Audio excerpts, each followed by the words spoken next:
River is at one of its lowest points. What is being done to improve that? And NSU band is one of the largest in the state. We have a look at what goes on behind the scenes and more. Welcome to another edition of NSU News. I'm Marshall Watson. And I'm Jillian Quarter. Thanks for joining us. Your NSU News starts now.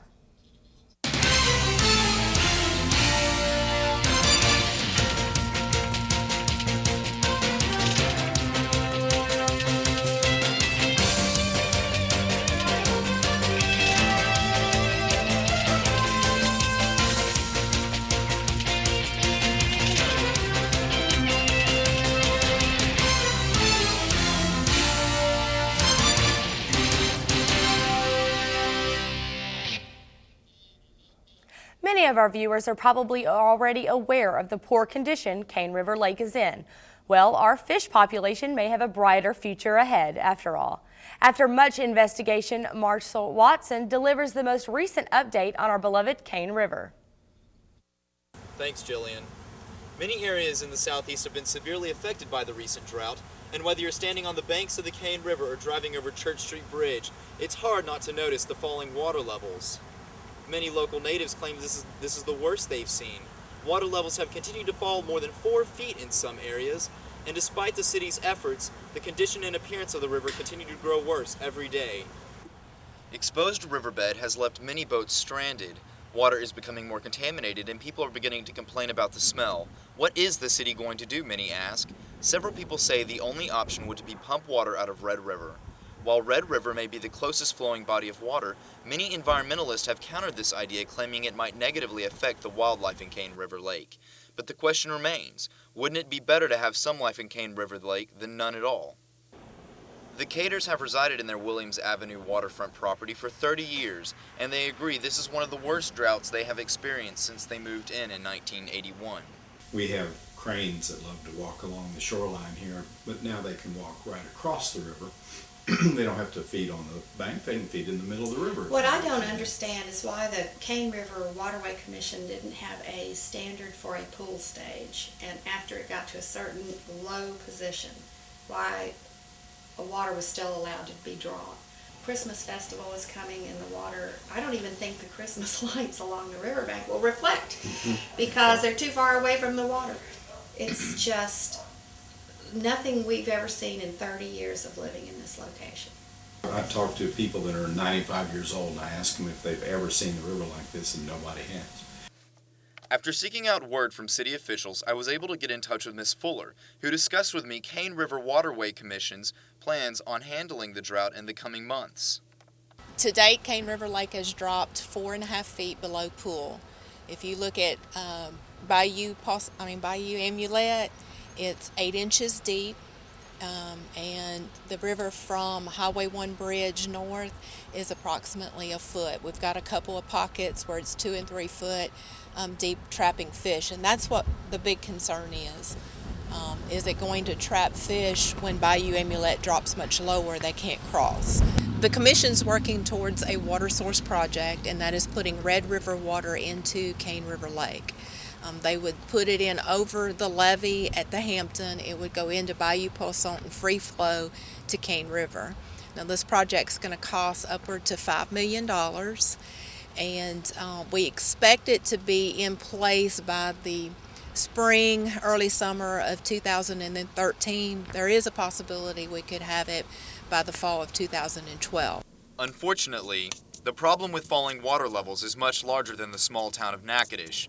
Toledo Bend has dropped more than 10 feet in the past year, and conditions have become so severe that burn bans have been posted throughout the region. The lack of rain has left docks standing with no water in sight. No one knows how long it might take to recover from this drought, but all we can do at the moment is hope for rain and that our enthusiasm does not dry up as well. I'm Marshall Watson, reporting for NSU News. A Northwestern State student has received a prestigious honor, but now he needs your help. NSU News reporter Nick Russo has the story. Northwestern State senior linebacker Yasser Elkotov is among 22 student athletes from all levels of college football named to the 2011 All-State AFCA Good Works team. AFCA Good Hands Team Award, what it is that they award 22 football players from across the nation due to their community service. And I was, I'm very lucky to be awarded part of those 22. again, it's across all the nation. It's BCS, FCS, all kind of divisions of NCAA football. Alcatub is a senior from Katy, Texas, and he has been involved with a long list of community service since he has arrived at NSU. I've done various community services ranging from local, helping out, with community cleanups or just going to elementary schools, hanging out with kids. And then I kind of did like a global wide event called Samaritan's Feet. That's where we did a series of events for about a week, and it benefited a charity group called Samaritan's Feet, in which helps shoeless kids in Africa. And within those, we did Powerade Pong tournament. We did try to break a Guinness World Record right here on Turbine Stadium. It was good results. We didn't break the record, but we got over $300 and about 50 pairs of shoes. So you can help Alcatub in Northwestern State by voting. I have an opportunity to be elected captain out of the 22 that have been awarded, and what that consists of, if I get enough votes throughout the nation, the ESPN will make a little program about me, a little show. They'll come here to NSU, and that's been my goal. I just want national spotlight recognition on NSU, and they'll play it at the Sugar Bowl. And so if you can get online, they have it at the nsudemons.com. There's a picture of me. It's a pretty cute picture. So you go in there, click on it, just vote for me. It takes about 2 seconds. Or you can join my Facebook if you're my friend. If not, I got a Twitter. There's a group called Vote for Yasser for Captain. So it's all over the place, Southland website. So again, all you need to do is just go up there, click on it, and just click on my face, and it'll count. For NSU News, I'm Nick Russo. Homecoming was last week, and with that comes many activities. NSU News has the story. Every year around this time, we have students, alumni, and surrounding schools that come to Turpin Stadium. We're here, why are you asked? We're here for homecoming. We have, including in homecoming week, we have the tailgating, parades, the pep ride, and of course the football game. NSU student and Omega Psi member Brian Robinson enjoyed his time at the tailgating and shared his favorite part of homecoming. Everybody coming back. People I ain't seen in a long time. My brothers, my sisters, new people, new faces. You gotta love it. To kick off homecoming game, NSU hosted a pep rally to instill school spirit into their students.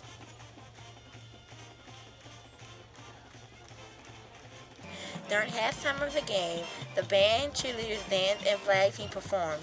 Following after the performances was the homecoming queen. Ruth Fergay is crowned homecoming queen. For NSU News, this is Janitza Vasquez. Ranger Challenge is an Army ROTC varsity sport. It is an opportunity for schools to compete with each other by completing military tasks. Reporter Andrea Neta-Rostova has the story.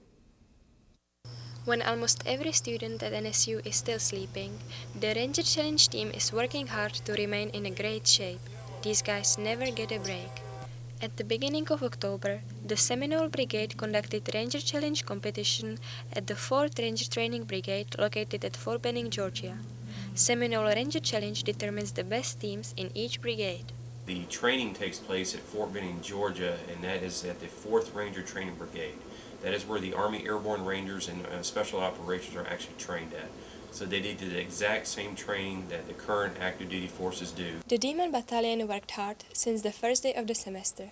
Their motivation was to win the whole challenge. Preparation consisted of numerous route marches from 4 to 6 miles, 4, 5, 6 mile runs, pull-ups, sit-ups, rope, litter pulls, just anything that basically got prepared for these things. Compared to last year, we finished first in Nightland Nav. Also, we had 4th place in the rope march and a few other. The intent of the competition is to challenge cadets through tough, rigorous, and safe training, reinforce team cohesion, enhance leader development, and promote healthy competition among battalions in the Seminole Brigade. But just to let you know that our guys did very well. You should be very proud of them. And if you're ever interested in the military, come see us at the Army ROTC building, and we'll take it from there. Thank you. For NSU News, I am Andrea Nedorostova. Well, Jordan, we've seen some cold weather the past few days. Is that going to be sticking around? No, actually this weekend we're going to get some warm weather. I have that and more when we come back from break.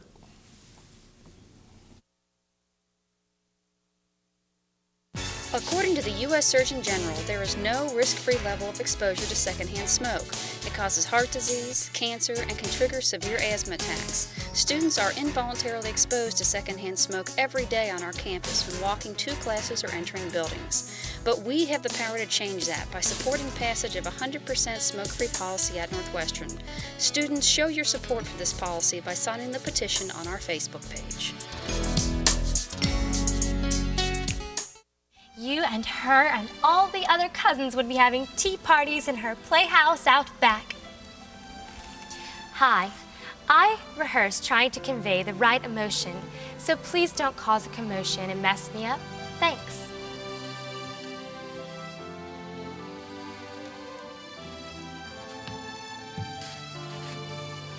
I spend countless hours moving with grace, so please, be careful with flashing cameras. They can be distracting. Grace, thy steps retrace, poor wandering one. I spend countless hours trying to perfect my pitch, so please silence your cell phones.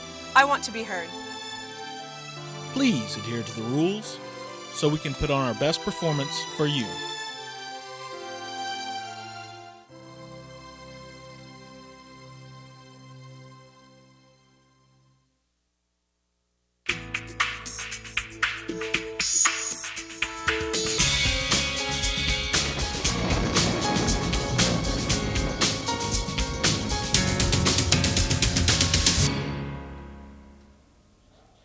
Hey Northwestern, I'm Jordan White with your NSU weather. Today's temperature is 74 and we see a humidity level of 64%. Even as we look at the winds, we can see they're coming from the south with 16 miles per hour. If we look up north, we see in Monroe there's a high of 73, and if we look down in the south, there's a high of 77 in New Orleans. As we look at our regional conditions, if we look up at Little Rock, we see that it's partly cloudy with a high of 72, and in Huntsville, it's partly cloudy with a high of 70. Also looking in New Orleans, it's partly cloudy with a high of 77. Looking at our national temperatures, we can see in New York, it's actually 46 degrees, but if we come more down south, the average is in the 70s. Tonight's weather is at a low of 63 degrees, so bring out your jackets. Tomorrow we can see a high of 82 degrees, which will be partly cloudy. Looking at our 5-day forecast, we can see that on Wednesday and Thursday that there's a high of 80 in the 80s, and if we look at Friday and Saturday, it's going to be cloudy with an average of 80 degrees. And looking at Sunday, we can expect some rain. This is Jordan White with your NSU weather.